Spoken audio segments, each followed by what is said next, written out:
Sejam muito bem-vindos ao podcast da TXM Métodos, um podcast que fala de tecnologia, inovação, empreendedorismo e criatividade. Hoje o tema é tecnologia. Vamos falar de tecnologia.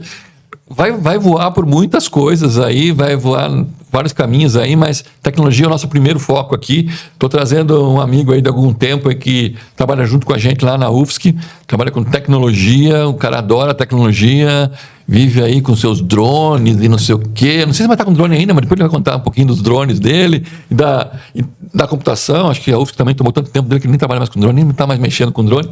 Mas ele vai se apresentar para vocês. O cara que eu conheci, me disseram que eu tinha que falar com um tal de Guilherme, perguntei do Guilherme, ninguém sabia quem era, daí eu falei do Arthur, o Chacha. Na final de contas, conta pra lá naquela câmera, quem é você? Você é o Guilherme, é o Arthur, é o Chacha? Quem é você aí, Ninguém sabe, Chacha? cara, ninguém sabe, cara, mas eu sou um ser plural. Guilherme, Arthur, Jerônimo, Stefano, Henrico III, tá? Terceiro. Mas todo mundo me chama de Chacha, tá? Acontece, tá? Então vamos lá. Mas no Instagram você é Arthur. É Arthur. A maioria me chama de Arthur. Por quê? Porque eu acho que desde que eu me conheço por gente, tinha um monte de Guilhermes. E hoje, onde eu trabalho já há mais de 20 anos, tem 5 Guilhermes. Então, eu acabei virando Arthur, né? Acontece. Mas vamos lá. Cara, bom, a gente já se conhece há algumas décadas, né? Já faz tempo. Vamos lá. E assim, como é que é? Você estudou na UFSC, você se formou lá? De onde é que você vem? Você é manezinho? Então, deixa eu te fazer uma pergunta. Quando que você entrou na UFSC? Eu vim da Federal do Paraná, na UFSC entrei em 2006. 2006, tá? Eu entrei em 84, mais exatamente. Se eu contar como aluno, foi em 96. Tá, em 96, então. Com 3 meses de idade, eu entrei no NDI. No NDI. Você cara, desde o início, cara. E depois foi para aplicação, né? Daí do aplicação... Mas seu pai e tua mãe eram professores? O meu pai era professor, se aposentou, né? E minha mãe era servidora técnica administrativa. Tá? O meu pai sendo físico e a minha mãe sendo química. Tá? Então eu sou uma experiência. Deu certo, deu errado, ninguém sabe, né? Estamos aí trazendo resultado. Tá? Então a minha graduação é em computação, ciência da computação mesmo, ali no CTC. O mestrado continuou sendo na área de computação, só que na parte de redes, né? E o doutorado eu fui fazer fora, fiz também na UFSC, mas eu morei um tempo fora na Itália, né? Para desenvolver a parte de modelos matemáticos, que não é o meu forte. Então eu tive que buscar quem sabe, né, cara? E acabei indo estudar um tempo, um ano e meio ali em Lucca, ali perto entre Pisa e Florença. Tá? Fantástico lugar. Saudade. E foi quando? Isso foi em 2015. Passei 2015 e parte de 2016. Né? Voltei algum tempo depois ainda, 2018, ainda passei por lá. 2017, 2018, eu acho que eu também passei por lá. Mas daí só para bancas, visitar amigos e tudo mais, tá? E, cara, que saudade. Que saudade de... E daí você entrou na UFSC, né? Teu primeiro emprego foi na UFSC? Não. Ainda na faculdade, depois da faculdade, já fui MEI, tive empresa, já tive cooperativa de desenvolvimento de software, cara.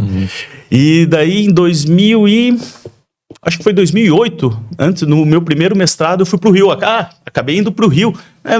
Eu trabalhava com bioinformática na universidade, com o próprio núcleo de bioinformática da UFSC. O que é bioinformática? Bioinformática, o que é bioinformática? Bom, digamos que é a utilização da computação para fins biológicos, tá?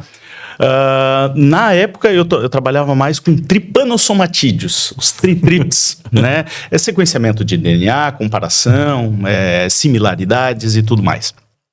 Mas... Daí o pai era físico, a mãe era químico e o filho biólogo. Quase isso, quase fui por essa linha, rapaz. E daí, como o grupo trabalhava diretamente com o pessoal da Fiocruz na época, e acabou surgindo um curso de bioinformática na Fiocruz, curso de pós-graduação.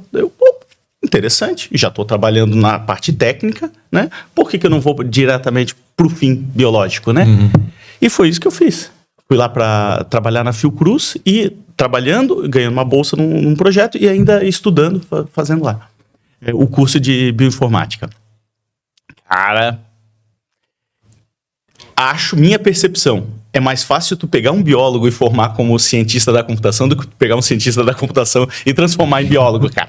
Puta, cara, cada termo, cada coisa assim, pra te entrar na área, é brabo. Meu Deus do céu. Mas vamos lá. Como eu tava morando dentro da Fiocruz, cara, pra quem é do Rio sabe, né? Fiocruz ali, ó, linha amarela e linha vermelha. Rapaz, é brabo. Então, cara, pra te ter noção, cada segunda-feira, quando a gente chegava pra trabalhar no prédio lá, o guardinha, ele enfileirava as balas perdidas que batiam no prédio. Ele enfileirava na frente, cara. Dava uma agonia, rapaz. Dava uma agonia. Daí, nisso, quando eu fui pra lá, eu já tinha feito concurso pra universidade. Então... Mas professor você nunca foi? Fui. Depois do doutorado, eu entrei, dei aulas de segurança, de infraestrutura e tudo mais. Mas em graduação ou pós-graduação? Pós-graduação, tá? E, bom, daí eu fui chamado para a UFSC e acabei voltando e resolvi fazer o mestrado e doutorado aqui dentro, né? Uhum. E depois do doutorado, a partir de 2016 até quase a pandemia, eu dei aula na pós-graduação, tá? Legal? É legal, cara. Mas ficar preparando aula e coisa e tal... estar com os alunos ali é muito legal. Tu aprende demais, né? Bom, claro. Você sabe, né? Você sabe muito bem. Tá? Mas, pô, tentar cada projeto legal fora que a gente consegue fazer, que me seduziu mais, me envolver mais nos outros projetos do que... Porque você depois se meteu, assim, quando eu te conheci, você já estava mais metido nisso também, nas coisas de rede, né? Você gosta disso, né? Claro, sempre foi... Tudo que é tecnologia, quando você a mensagem do Chacha é tecnologia, que ele quer mostrar uma coisa nova que ele viu, que ele quer fazer. Vamos colocar isso aqui na UFSC e tal. Mas você fixou nas redes, né? Sim, eu sou da área de redes, mas a parte de... Como eu sempre trabalhei com a parte de audiovisual também, né? Porque um dos meus trabalhos dentro da universidade, ainda como bolsista, era na parte de Libras. A parte de audiovisual com Libras. Mas eu acabei saindo, né? Porque eu sou da computação, não sou da área de audiovisual. Mas isso sempre me chamou. Lá de Libras educação, como é que é o nome do laboratório? Esqueci. Que até a professora se aposentou recentemente, né? Já lembro. Daqui a pouco a gente lembra. E o interessante é que eu ainda virava referência. Se precisasse alguma coisa de audiovisual na UFSC, o pessoal vinha falar comigo. E uma das coisas que eles vieram falar comigo foi a parte do TEDx. Eu tinha uma série de amigos que... foi lá que a gente conheceu mais, né? Foi no TEDx. Né? Tivemos mais proximidade no movimento TEDx, né? Que se tem. E acabou, né? Ainda tá rolando bastante. Algumas... Floripa? A Floripa deu uma mitigada boa, porque também o organizador, o Bruno Schwich, ele também teve filho, coisa e tal. Daí a gente muda, né? A vida nos leva por outros caminhos, né? E daí... A própria equipe, ela se vai, né, por aí. Mas ainda temos esperança. Vamos lá, então foi daí que a gente começou a lidar mais com essa parte de tecnologia de audiovisual. Por exemplo, tá? Uma coisa que sempre me chamou a atenção muito foi isso há 15 anos atrás, câmeras 360, né? Cara... Eu acho que eu tenho umas 3 câmeras 360, cara. Assim, ó, desde a primeira versão, foi passando para a próxima. Agora eu parei um pouquinho. Né? Eu lembro que eu tinha uma Samsung, né? Eu nunca parou de funcionar, eu nunca mais usei. Então, foi essa evolução da usabilidade. Cara, usabilidade é tudo. Você que é do designer sabe, cara. Se o teu produto pode ser bom, mas se... Cara, não é fácil de utilizar, tu não consegue encaixar no teu dia a dia, esquece. É a mesma coisa a partir de IA, serviços e tudo mais. Né? Cara, se tu tem um serviço que é bom, mas o usuário é difícil, não vou dizer um pé em alguma parte humana para usar, cara, não vai ser utilizado. E a mesma coisa.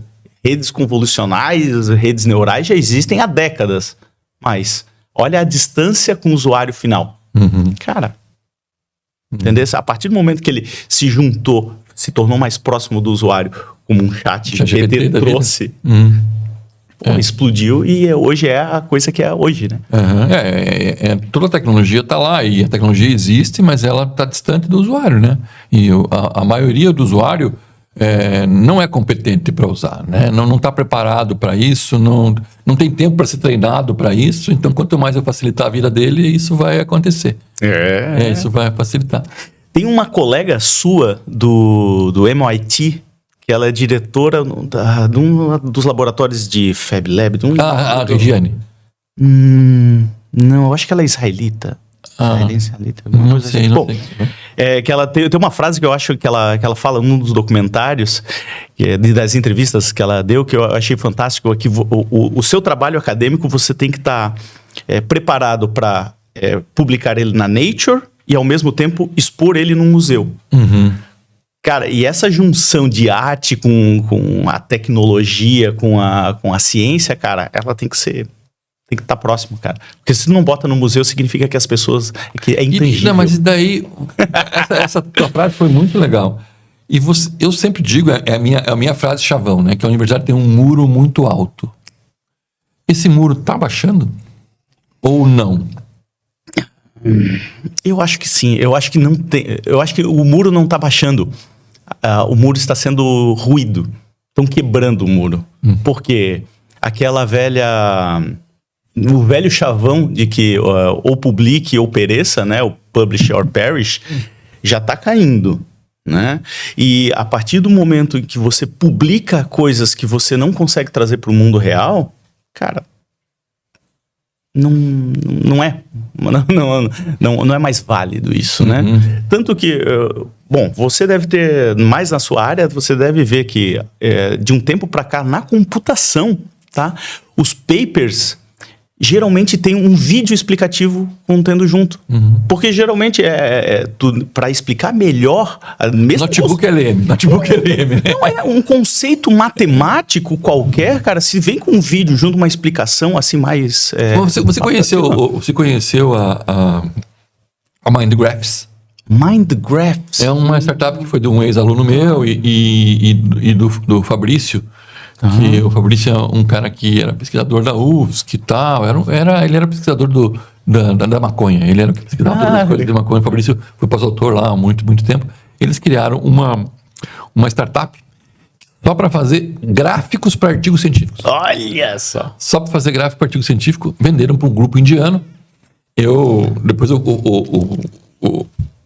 Léo, que foi o que vendeu, vai me dizer se eu estou certo ou não. Mas eu acho que a questão de que eles venderam na hora certa, porque agora a IA está resolvendo muito desses problemas, né? Você era um pesquisador, mas você não era um cara de fazer gráfico, essas coisas todas. Eles pegaram um artigo de um super pesquisador, viram quantas vezes ele foi lido sem ter um gráfico. E foi lido 40 a 60 vezes mais quando tinha um gráfico explicativo. Daí eles começaram vou vender para o Arthur, que é um pesquisador, gráficos. Ele entra no meu sistema, eu mando meu artigo, eu devolvo para ele o gráfico do artigo. Ele comprava assinatura, tinha gráficos pré-prontos, você podia fazer exclusivo para ter, você podia ir montando com que designers iam produzindo. Tipo um banco de imagens que você ia trazendo lá. Tem ratinho, tem copo de Becker, tem gráficos que você vai trazendo, e daí deixava o teu artigo mais palatável, né? Isso que você está falando, que o Notebook LM está fazendo, né? Você coloca um artigo lá no Notebook LM, ele faz um podcast com o teu artigo, né? Exato. É muito legal, porque daí você consegue explicar melhor, né? Porque ninguém mais tem tempo de ler, ninguém quer ler mais esses artigos, né?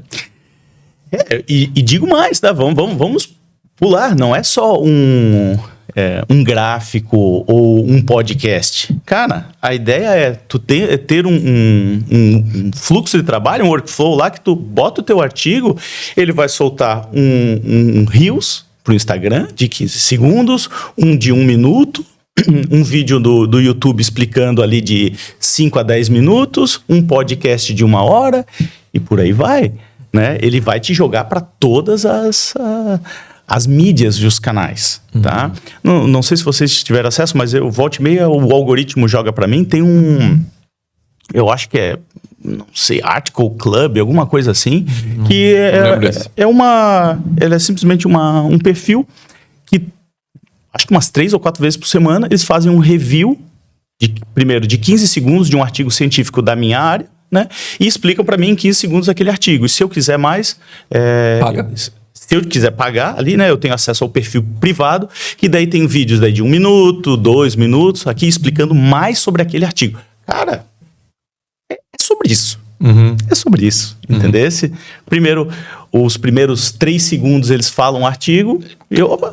Mas você está falando isso muito legal, eu estou vendo e tal, mas o professor universitário chato, sim, prepotente, arrogante, está querendo fazer isso? Está querendo colocar o artigo dele nessa plataforma? Não, ele está se aposentando, cara.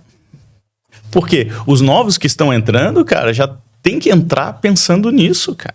Eu tô pensando em como é que eu posso dizer? Em trabalhos de impacto. Vamos pensar em trabalhos que impactam. Porque se não impactar, né? Ele não vai acontecer nada, o cara não vai evoluir, não vai conseguir recurso para projetos, né? Não vai conseguir evoluir a sua pesquisa, a sua linha de pesquisa.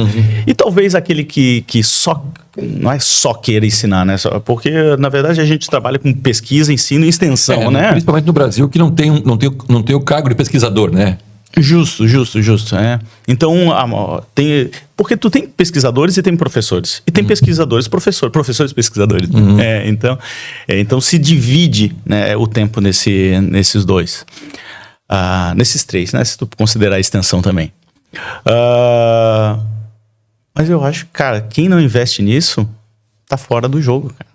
Tu acha que uma empresa vai correr atrás de ti? Ou o professor que não tem uma base, uma plataforma, um framework ali de trabalhos autoexplicativos, podemos chamar até de trabalhos autoexplicativos, né?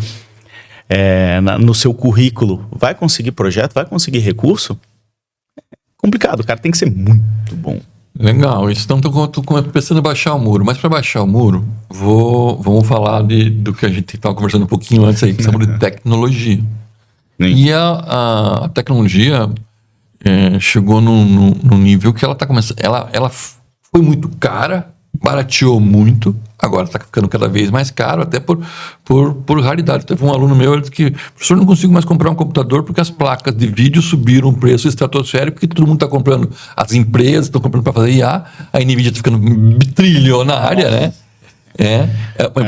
Uma empresa que há 5 anos atrás se falava de NVIDIA, só quem jogava videogame conhecia, né? Porque era só placa, placa de vídeo, né?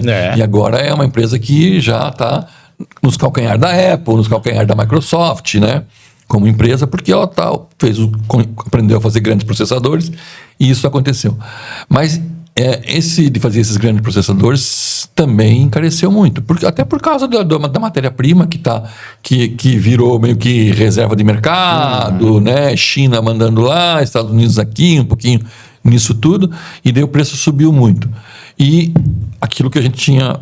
voltar um pouquinho na nossa conversa um pouquinho anterior aqui, que nós falamos que o professor precisa ir para o mercado e mostrar, porque o mercado é que vai investir na pesquisa, porque o governo já não tem mais como investir tanto em pesquisa, nessa pesquisa de base e tal.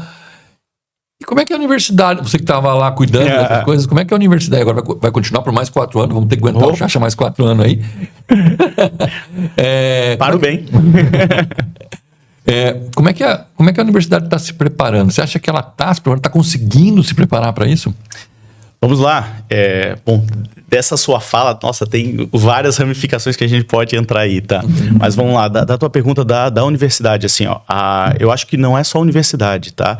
Todas as instituições federais, tá? E o governo federal, tá? É o Estado. Como que o Estado tá se preparando para isso? E como o mundo ele gira muito mais rápido do que a máquina do Estado, é complicado, tá? Isso não é uma pergunta simples de se responder. Mas recebemos até foi interessante que você comentou que a gente recebeu, estamos agora, na data dessa gravação, estamos próximos da eleição, né? Então a gente tem que se adaptar, tem uma série de procedimentos que a gente tem que tomar, que é o período de defesa. Defesa, isso, né? E recebemos uma portaria dizendo que a gente não pode usar IA nesse período de defesa. A IA sendo utilizada para atendimento e coisa e tal, IA generativa utilizada para atendimento de pessoas, eles vetaram, tá?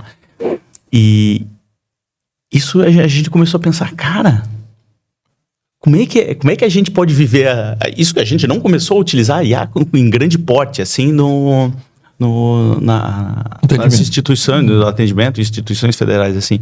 E hoje falar em não poder utilizar IA durante esse período como é que eu não vou utilizar isso? Como é que eu sou obrigado a parar? Já é um baque muito grande pra gente, né? Isso que há 4 anos atrás você nem usava, né? Na outra edição. 3 anos, exatamente. Nem tinha IA generativa para vídeo, para foto e coisa e tal, que hoje tá. Mas eles não querem que tire por causa do risco de fazer parecer campanha? Acredito que são os guardrails lá, que eles têm medo de que talvez os guardrails não estejam bem definidos, né? E o atacante, por assim dizer, ele possa fazer com que a IA fale alguma coisa que não deveria falar, tá? Porque ele também acredito que lá em cima não se tem um controle muito rígido das ferramentas utilizadas lá embaixo. Então, é normal isso, tá? Mas voltando, é aos poucos que a gente está fazendo essa... Está munindo as instituições de IA, tá? Aos poucos eu acho que a gente vai utilizando. Vai se utilizando em pequenos processos e vão aumentando gradualmente. Vários professores, tá, vêm conversar com a gente quando eu falo CETIC agora, né? Querendo comprar servidores para utilizar IA, com iniciativas. Tem um projeto, tem o dinheiro e esse projeto precisa utilizar IA. CETIC, vem com a gente para a gente utilizar isso junto. A grande questão, para te automatizar um processo, tá? Um processo que leva dias, tá? Você esperaria 1 hora? Eu acho que é válido você esperar a hora. Agora, você esperaria 1 minuto para uma IA te responder num chat? Não. Ninguém. Então, a gente manda mensagem no WhatsApp para alguém e se demora mais de 1 minuto, tu já fica bravo, né? Já fica bravo. Então, aí há essa questão. E para te responder de forma muito rápida, né, ao vivo, né, real time ali, tu precisa de muito recurso, muito né? Processamento, né? Muito processamento, muita otimização de recurso. E isso, quem vai conseguir isso são as Big Techs, cara. Hoje a gente não tem poder computacional para responder tão rapidamente assim. Até tem, né? Mas a questão não é a quantidade de pessoas ao mesmo tempo, a quantidade de requisições ao mesmo tempo, tá? Então eu não vou ter, mal comparando, eu não vou ter uma IA da UFSC. Difícil. Tá? A gente consegue, e também não faz sentido. Não faz sentido, né? mas eu posso ser um purista e dizer assim, não, eu quero que a minha IA não vá para o mundo, fique só aqui dentro. Existe a possibilidade, sim, só que não vai conseguir com a mesma velocidade com que as Big Techs hoje conseguem te entregar e pelo valor que elas entregam também, né? Vamos dar um exemplo. Nós estávamos falando agora há pouco do servidor da DGX H100 que a universidade adquiriu há alguns anos atrás. Pô, aquela máquina foi adquirida por, na época, eu acho que foi 1,5 milhões, tá? E ela consegue entregar uma performance boa? Consegue entregar uma performance boa. Só que não para 50, 100 pessoas utilizando ao mesmo tempo. Que no final das contas, quando tu abre um serviço para o mundo, tu tem que suportar muitas pessoas usando ao mesmo tempo. No mínimo 30 mil alunos da UFSC, né? No mínimo os 30 mil alunos da UFSC. Exatamente. Tá? E com 1,5 milhões de reais, quantos tokens você não consegue comprar num servidor fora? Talvez até demore anos para utilizar essa quantidade de tokens e te mandando por uma performance muito além do que você conseguiria servir. Tá? Mas sobre a questão de rodar dentro de casa... Voltando aí no 1,5 milhão de reais aí de tokens, também a gente estava comentando antes, isso gasta uma luz desgraçada, né? Com certeza. Nominalmente, se não me engano, era 10 ou 15 kWh. Um chuveiro ligado, né? Quase. Pô, não, bem mais. Uns 3, um chuveiro deve ser uns 2 mil, 3 mil kW. Olha aí, ó. Então pode jogar para uns 5, então. Entendeu? Então, tem essas questões, né? Bom, a gente comentou anteriormente, teve um caso que rolou há 1 ano atrás, mais ou menos, da doação de supercomputador. 2 supercomputadores da Petrobras. O Atlas e outro lá, né? Que a Petrobras estava doando para instituições que botassem um projeto dizendo assim, ó, vou utilizar o computador para isso, né? Eu até te mandei um WhatsApp disso, né? Nossa, você e metade da universidade. Quando a gente parou para olhar as especificações, que não eram ruins, a quantidade era boa, assim, apesar de ser um computador antigo, de mais de 10 anos ali, né?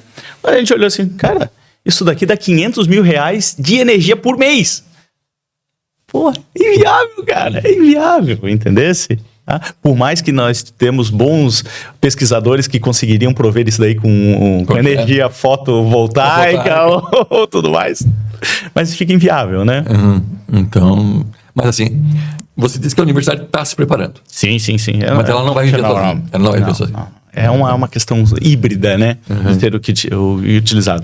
Então, hoje nós já temos serviços, vamos abrir em breve, espero eu, né? De serviço de acesso a APIs, né? De IA, tá? Seja interna ou externa. Tá? Então, a ideia é possibilitar que o pesquisador ele consiga acessar, até pagar pelo projeto dele e ter créditos ali, e consiga uma coisa que às vezes é mais difícil, tu ter controle sobre a quantidade de recurso que você está utilizando. Tá? Bom, daí eu vou voltar nas redes lá que você estava falando, já estava falando das redes. A gente tem muita crítica, e você sabe disso, porque você está lá, né? Muitos problemas com acesso, né? Da internet, essas coisas todas, né? Que às vezes está bom, às vezes não está bom, caiu o EduRun, não sei o quê, parará. Nós começamos um projeto que acabou morrendo na casca porque a prefeitura, né, não deu um 5G. Você acha que o 5G vai resolver esse problema também de acesso? Porque eu, assim, vou te dizer, sou muito sincero, não reclamo para você porque você é meu amigo e eu não vou reclamar toda vez. Mas já mais de uma vez eu tive que rotear o meu computador na sala de aula. O celular. E se eu te disser que hoje na universidade nós já temos uma infraestrutura 5G rodando? Não por aquela iniciativa da prefeitura, mas por outras iniciativas, tá? A própria RNP e outros Melo, nosso amigo Melo! Lembramos de você, Melo! Tá? Melo tem que fazer podcast também, né? Tem que ser, ele tem que dar mais informações sobre isso, né? E digo mais, cara, a gente estava conversando até, inclusive, de 5G, oferecer tanto a conectividade 5G para os alunos. Chip UFSC. Exatamente. Tá? E o desdobramento. Para que eu vou ter um VoIP na minha mesa se eu tenho já um celular comigo? Então a ideia é que tenha o ramal diretamente no celular. Mais fácil, mas isso a gente já tinha comentado, você tinha falado uma vez, né? Mas isso acontece, é possível já, né? Hoje já é possível através de soft phones, né? Que a gente chama. Então, é o aplicativo que vai receber a sua ligação VoIP ali. Mas a ideia é que como os celulares hoje suportam múltiplos chips, né? Múltiplos SIMs ali. Então tu tem o teu número e também possa ter o número UFSC. Quando você está dentro da universidade, dentro do ambiente da universidade, da cobertura, você tem o teu ramal diretamente no celular. Porque quando eu lembro, eu tenho uma história que eu até já te contei. Quando eu saí daqui para a Holanda, nós chegamos na Holanda e eu não tinha internet na casa que eu fiquei, que tinha que colocar, tinha que instalar e tal. E no dia que eu cheguei, eu fiquei no Airbnb, e no Airbnb eu não consegui conectar, porque faltava uma senha e tal. E eu saí e fui na universidade, cheguei na universidade e tal. Daí, quando eu saí da universidade, eu fui pro shopping da cidade. Primeira coisa, eu fui pro shopping antes da universidade. Fui pro shopping para comprar as coisas, comida e tal. Quando eu cheguei no shopping, começou a chegar mensagem para mim. Eu não tinha chip, não tinha nada holandês. Começou a chegar mensagem para mim e eu, EduRun, né? Tinha instalado a universidade, porque tem muito aluno frequentando o shopping, eles instalaram uma coisa que vocês deviam ter feito, fazer também, né? Instalaram no shopping um acesso ao EduRun. E daí, eu não precisei colocar senha, porque já estava tudo cadastrado com o UFSC, né? Tudo lá na Holanda, começou a chegar e-mail, mensagem, tudo no shopping, porque lá tinha um ponto da universidade repassando informação e tal. Então, já é meio que global isso, né? Será que isso vai, nessa tua perspectiva aí, nesse espaço, eu vou também poder ter essa mesma coisa, para sair daqui, lá na Holanda vai funcionar meu 5G no espaço da universidade? Não, né? Isso ainda não. Cara, assim, opinião pessoal, mas não é 5G, cara. 5G também já era. Por quê? Para você ter o teu celular suportar 5G, tu tem que ter uma antena 5G. E já tem megalomaníacos sul-africanos lá, conectando diretamente no satélite. Né? Cara, há uns meses atrás, eu tava no meio do Mato Grosso lá, cara. Não pega nem 2G, cara. Mas a Starlink tá lá. Qualquer vendinha de pamonha tem uma Starlink lá conectada na internet. E o Wi-Fizinho funcionando. Ou seja, para esse celular aqui conectar diretamente no satélite, é isso, cara. O problema é infraestrutura. Manutenção de infraestrutura, então, nem se fala. Esse é o grande problema da energia elétrica. Né? Tipo, a energia elétrica é muito barato. Agora, os postes são caros. Transferir a energia de um lugar para outro é muito caro. Hidrogênio, podemos falar sobre essa parte de hidrogênio também, porque hoje você, em qualquer... Bom, aqui no Brasil, pelo menos, a gente tem bastante sol, né? Então, tendo sol, tu gera energia elétrica que você, teoricamente, consegue produzir hidrogênio para armazenar e gerar energia elétrica também. Tá, então a gente está falando muito de tecnologia, falando disso, mas assim, o nosso podcast também fala de inovação, empreendedorismo, nosso tempo também nós vamos fazer esse cara falando demais já. Você falou que você foi empreendedor. Como é que é essa história de empreendedor? Meu Deus do céu. Para empreender, são de várias maneiras, né, cara? Mas nos últimos anos é mais consultorias mesmo que eu tô dando. Mas eu lembro que eu iniciei na faculdade, justamente com grupos de amigos que desenvolviam, né? E que a gente trabalhava com professores. Não era bolsa que a gente ganhava, mas ganhavam pagamentos mesmo. Então, a ideia é meio que uma... Tem as empresas júnior. Sim, né? sim. Na minha época não tinha essas coisas. Então, a gente que tinha que se mexer para poder fazer. Então, nós entrávamos em contato com pesquisadores, geralmente o doutorando ali que está precisando gerar algo, desenvolver algo, né? Para desenvolver a solução para a tese dele e botávamos desenvolvíamos nele, né? Daí a gente... Você programa? Ainda assim. Ainda assim. E tô adorando ter a IA me ajudando, cara. Nossa, pra pouco tempo, cara. Que é outra quebra de paradigma, né? Antes era demorado você programar. Era mais rápido você especificar e programar demorava. Hoje é o contrário. Hoje... Não vamos chamar de prompt, né? Eu acho que a lógica de programação... Eu fiz faculdade de computação 2 anos. Mas quando eu fiz, era uma faculdade muito teórica e tal. Eu aprendi Pascal. Nossa! COBOL. Saudade. Basic. Né? Pascal, COBOL, Basic. Acho que nem tinha... O que era? Depois veio o que? Depois do COBOL veio... C, né? C. Não, você já tinha, mas algo mais, uns Visual Basic da vida. Sei que eu cheguei, o máximo que eu cheguei foi COBOL. Fortran, COBOL, Pascal, mas eles focavam muito na lógica. E eu vejo hoje, e a gente tem programadores aqui que trabalham com a gente, eles têm uma dificuldade de fazer, porque é o código, não sei o que e tal, eu pedi para IA. Daí eu chego para eles, olha, tem que fazer isso, sem fazer uma linha de código, só mostrando a lógica de programação. Não é nem o prompt, a lógica de programação, que depois você passa essa lógica para um prompt ou para alguma coisa e o software sai perfeito. O que eu acho que talvez as faculdades de computação tem que focar muito mais em fazer lógica, né, do que outra coisa. A lógica é mais importante para isso tudo. É a base para você estruturar o seu pensamento. Né? Se você não tem os passos lógicos, né, tu não vai a lugar nenhum. Ou não, né? Porque para quem não sabe onde quer ir, qualquer lugar tá bom. E justamente, cara. Daí vocês foram empreendedor, mas daí o Chacha ou o Arthur, né? Era um cara do mundo, né? Eu conheci o Arthur como um cara do mundo, que estava em tudo que é lugar, viajou muito. Quantos países conheceu? Eu acho que hoje já tá na casa dos 66, 60 e tantos. Eu não sei, como é que você conseguia tantas férias, não. Algumas vezes eram férias, outras eram eventos, né? Mas, como professor, você sabe, né, cara, que volta e meia você tem que defender o seu trabalho em todos os cantos do mundo, né? Mas eu acho que essa parte de viagem é muito importante, cara, para você ter a visão. Tu vê assim aqui, existe uma maneira de fazer melhor. Ou se eles estão fazendo e está funcionando, deve ter uma maneira melhor de fazer as coisas, né? Isso vale para tudo, de política, economia, transporte, né? Então você viajou muito, né? Depois quando o Arthur se amarrou, né, na atual esposa dele, quando eu falei para ele que quando ele ia casar, né? A foto dele, acho que no Instagram ainda tá ele de branco lá, casando, bonitão, né? Quando ele falou que ia casar, vai acabar as viagens. Daí ele mostrou o Instagram dela, que também não sei o que, pelo mundo, né? Como é que era? Girando mais que o mundo. Girando mais que o mundo, né? Então ela também era das viagens e tal. Não, nós vamos viajar junto, não sei o quê.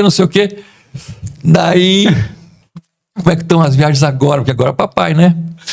Então, depois que eu conheci a minha esposa, Samantha, eu acho que a gente conheceu foram mais uns 10, 15 países juntos, né?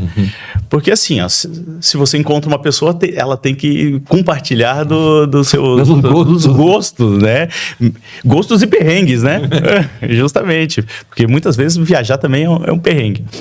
E agora com a pequena, a Alice já tá com 7 meses, vai fazer 7 meses agora, tá? Ainda não viajamos para fora com ela, mas já acumulou uns 8 voos aí, cara. 7, 8 voos, cara. Já viajamos pelo Brasil com ela aí. E é muito legal, cara. Você sabe, você tem alguns, né? E o importante é viajar desde o início, cara. É mostrar que o mundo é maior do que aquele apartamento onde a gente mora, né? Entendeu? E dar esse gostinho pra criança, cara. Mostrar que existem outras pessoas nesse mundo, existem outras perspectivas, opiniões, né? E conhecimentos por aí. Você não largou o teu vício, né? Não. A gente tá tentando viciar ela agora. Traficante. Tá dando uma traficante. Dá um exemplo, na nossa última viagem aí, a gente fez 35 quilômetros de trilha com ela. Eu fiz com ela nas costas, tá? E a preocupação da minha esposa era justamente isso, cara.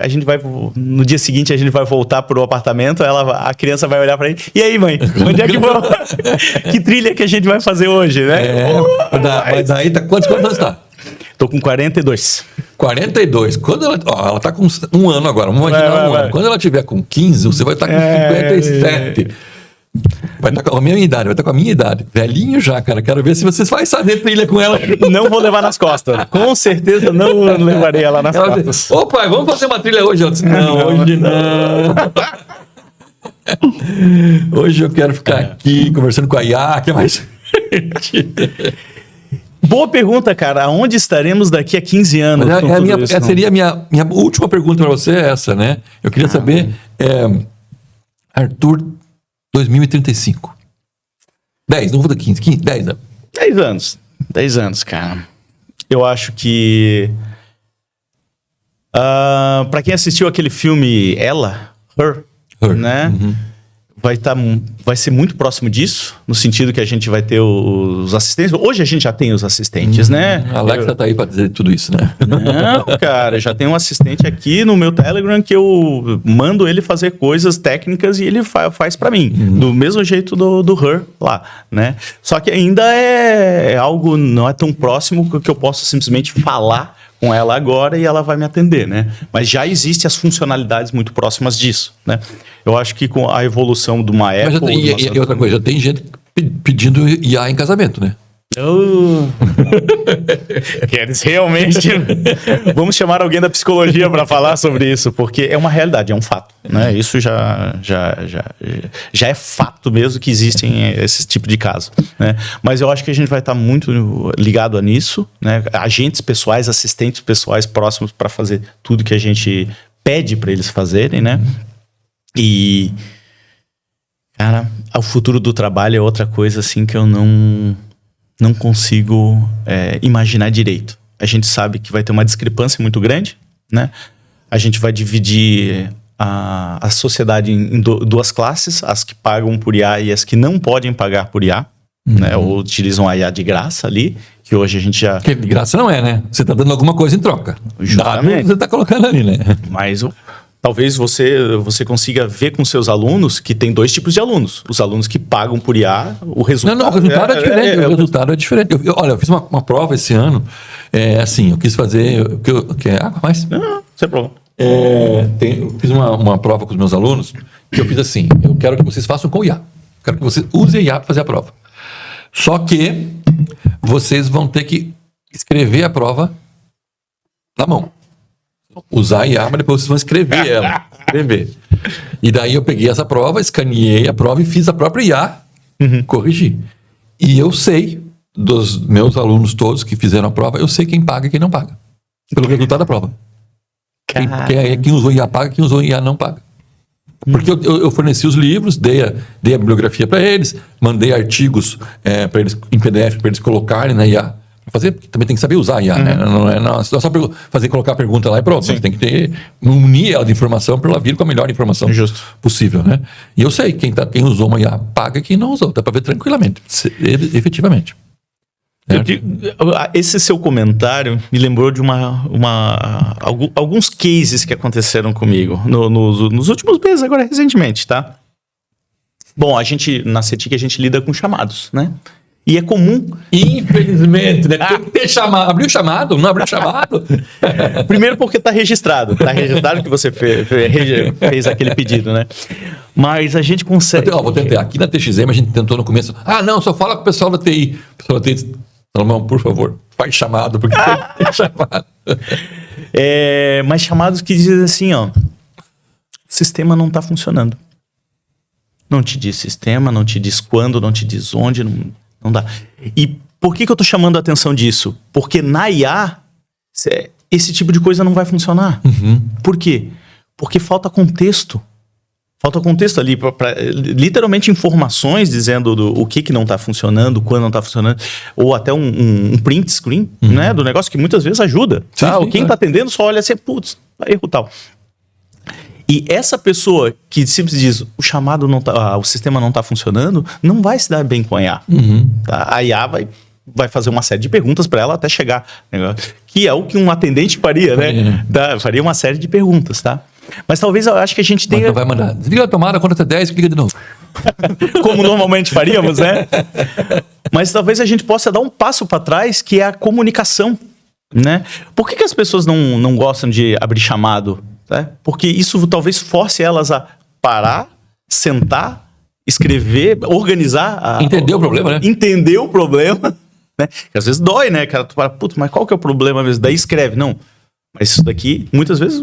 Porque a hora que tu para escrever, organizar as ideias... Às vezes você resolve o problema. Você resolve o problema, muitas vezes, né? Então, comunicação é um problema que é muito sério, né? Isso me lembra da Central do Brasil. No filme da Central do Brasil, não sei se vocês lembram, qual que era o emprego da protagonista? Escrever carta para quem não sabia escrever. Então, muita gente hoje, talvez o futuro esteja aí, cara. Então, vai ter um profissional que escreve prompts. Já existe hoje, né? A gente tem faculdade de engenharia de prompt agora. Exatamente. Que nada mais é do que escutar o problema das pessoas que estão ali verbalizando. Usar a lógica, escrever. E não bate na mesa. Pra lá. É verdade. Muito importante, acima de tudo, né? Então, isso é bem o que vai acontecer, eu acho. Isso que você falou, tem um exemplo. Eu sei quando um trabalho de um aluno meu é escrito por IA e quando não é escrito por IA. Quanto menos erros de português, ou zero erro de português, é IA. Quando tem erro de português ou digitação, porque às vezes não é nem de português, é erro de digitação, né? Mas quando não tem erro de digitação e nem erro de português, foi IA que fez. Que digitação sempre acaba errando, um errinho ali e tal, não sei o quê. Mas quando não tem, foi IA que fez. Com certeza absoluta. Agora eles estão muito mais espertos. Mas há 3 anos atrás... Não, menos, né? Não, mas 3 anos atrás, quando eu comecei a usar o ChatGPT com os alunos e tal, as respostas eram muito similares. Sempre era um parágrafo com 2 períodos, né? Sempre parágrafo com 2 períodos. Agora não, agora a IA já está ficando mais espertinha nesse sentido. Mas, para encerrar aqui, para acabar, TXM, Think, Experience e Manage. Nós temos 3 perguntas que a gente faz para encerrar. A pergunta T, a pergunta X e a pergunta M. T de Think, pensar. Um livro, ou uma música, ou uma frase, ou alguma coisa que te fez pensar, te faz pensar.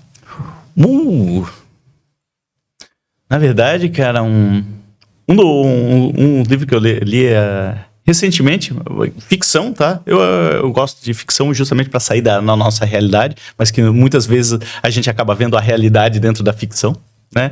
Ainda bem pena que os OVNIs não vieram, não levaram o jogador, né? Ainda. Mas tinham que ter levado o jogador da seleção para nem jogar com a Noruega. Cara, eu não vou nem comentar, né, cara? Porque, meu Deus do céu, falar sobre assuntos tristes aqui não faz sentido. Mas tudo bem. É o projeto Hail Mary, eu acho que a tradução veio como Devoradores de Estrelas, que é realmente uma experiência, você lê aquilo. Não li isso. cara, não corra atrás da história, simplesmente leia. É uma experiência, né? É daqueles livros que, se você já sabe um pouco da história, só lê. É excelente, cara. E isso faz você pensar logicamente. Toda a narrativa dele, com a utilização de conhecimentos científicos para ele resolver o problema dele. É do mesmo escritor do Perdido em Marte, né? O Martian, né? E o X Experience? Uma experiência que mudou a sua vida. Se falar Alice, não vale. Não. Cara, que realmente mudou a minha vida. Uma experiência de viagem, né? Já que estamos falando de viagem, vamos botar dentro. Índia. Ter passado 1 mês e pouco dentro na Índia, cara, realmente foi uma experiência, assim, ó, que te expandiu a minha mente, assim, ó. Porque é uma sociedade totalmente diferente da nossa, né? E te faz pensar como que o ser humano realmente pode ser tolerante a várias coisas, tanto religiosamente, quanto economicamente, nutricionalmente e outras coisas mais. Comer foi difícil. Nossa. Eu tive uma aluna que saiu daqui e foi para a Índia, daí ela chegou lá, ela fez uma reunião comigo online, disse, professor, eu estou indo no mercado para ver se eu compro que boa sabão para limpar meu quarto, porque aqui é tudo sujo. Nossa senhora. Obrigado, cara. Manage, nós temos incubador e tal, é gestão. Uma ferramenta que você usa para fazer gestão, uma ferramenta que você gosta, que você vale a pena, que você indica para os nossos empreendedores para usar. Cara, olha, eu uso há mais de 15 anos algumas ferramentas de lista de tarefas, de tudo isso. Só que eu acho que nem existem mais as que eu comecei a usar lá atrás, que era o Wunderlist e coisa e tal, né? Hoje eu uso o Todoist e assim, ó, eu não consigo viver sem, assim, porque apesar de só as listas de tarefas é a minha fonte de paz. Porque tudo que me pedem, eu coloco lá. Porque daqui a 2 segundos eu não vou lembrar mais disso. E é isso que mantém a minha você paz. Abre um chamado. Quando pede alguma coisa, você abre um chamado. Pode abrir o chamado. E eu pego o chamado que você me manda e boto na minha tudo isso. Só dá uma olhadinha para ver se deram sequência disso daqui. Boto ali, porque eu não preciso pensar daqui a 2 segundos. Entendeu? Para quem já teve burnout, eu já tive burnout, assim, de ficar... É muita coisa na cabeça, né? E o que resolveu na minha vida foi uma lista de tarefas bem utilizada ali, né? Na época, eu utilizava a metodologia Get Things Done, GTD lá. Depois tem o GTD Zen, tem outras técnicas, né, de organização pessoal. Mas o que funcionou para mim, tudo isso, assim, ó, nossa, minha mente... Bom, aqui a gente tem o nosso propósito, tá na nossa canequinha aqui, ó. A gente muda o mundo de baixo para cima. Você tem ajudado, tem participado de muitas coisas da TXM, tem ajudado mudar o mundo de baixo para cima. Quando a gente assistia o programa do Jô, né? Os caras tinham aquela caneca do Jô, né? Puxa, a caneca do Jô era linda. Então a gente tinha que levar a caneca junto. E o que a gente faz é exatamente isso, né? A gente traz uma caneca para você, olha, que você muda o mundo de baixo para cima. Muito obrigado, meu querido. Valeu. Será muito bem utilizada. Eu vi o copinho lá, já você vai... Se tivesse dado antes, eu já teria usado agora. Valeu mesmo. Valeu. Obrigado. Então tá, até a próxima. Pessoal, acabamos o nosso podcast de hoje, muito legal, com o Chacha, com o Arthur, com o Guilherme, como vocês quiserem chamar ele, para falar sobre tecnologia, muita tecnologia. Falamos sobre inovação, viagens, sobre mudanças no mundo, sobre inteligência artificial, sobre bastante coisa. Não percam de assistir. Nós estamos nos canais, no YouTube é TXM Business, no Spotify é TXM Métodos, estamos no Instagram também com TXM Métodos, LinkedIn, TXM Métodos e até no Facebook com TXM Métodos. Muito obrigado Felipe pela técnica e até a próxima. Valeu, tchau!